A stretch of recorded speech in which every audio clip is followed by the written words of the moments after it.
Die NATO hat ihren 75. Jahrestag in Washington, D.C. gefeiert.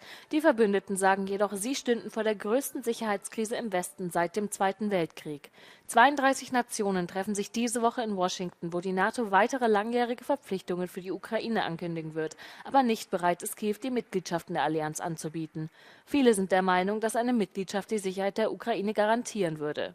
Ivo Dalda ist der ehemalige US-Botschafter bei der NATO. Er sagt, dass sowohl die NATO als auch die Ukraine viel mehr tun müssen, um diesen Krieg zu beenden. What Ukraine needs to do is to mobilize manpower. This is a war being fought by 40-year-olds. No other war in history has been fought by 40-year-olds. It's time that Ukraine really have a serious conversation about how important is this war and succeeding in this war to them. You can't do that just with 28, 29, and 30-year-olds, let alone 40-year-olds, which is the average age of the people on the front line. You need to get 18-year-olds, and you need to get 20-year-olds, and you need to get 21-year-olds, which is what every army in the rest of the world relies on. What about, for example, Emmanuel Macron's premise that perhaps some NATO countries should send troops into Ukraine? I think there may come a day where that is necessary, but you can't do that when you're not mobilizing your 18 to 27-year-olds.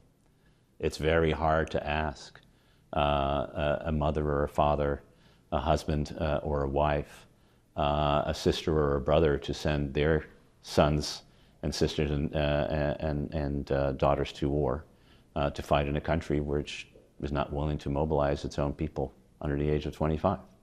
And so more needs to be done by the Ukrainians. It's no doubt that that is part of the solution. You need more people on the front lines. There needs to be more weapons. There needs to be an end to the caveats. There needs to we need to prioritize the defense of Ukraine in a way that we haven't, and that includes the United States as part of it. It's only recently we found all these Patriot systems. Why not 6 months earlier? This summit should be about the reality that this is an existential moment, not just for Ukraine, but for NATO. For NATO to exist next year and the year after, Ukraine must succeed. Russia must fail in Ukraine. Well, one of the messages from this summit is about unity within NATO, but you have the Prime Minister of Hungary, who holds the rotating presidency of the European Council, visiting Moscow and often repeating Kremlin lines about the war in Ukraine. What impact does that have? Orbán is too small and too insignificant to be a real threat to Western security. He's been at this for a good 2+ years now. And I think the only good thing that came out of this is that Viktor Orbán must have been listening to Vladimir Putin, who was standing next to him at the press conference and said, there's not going to be a ceasefire. There's not going to be an end to this war unless and until we get all the territory that we demand.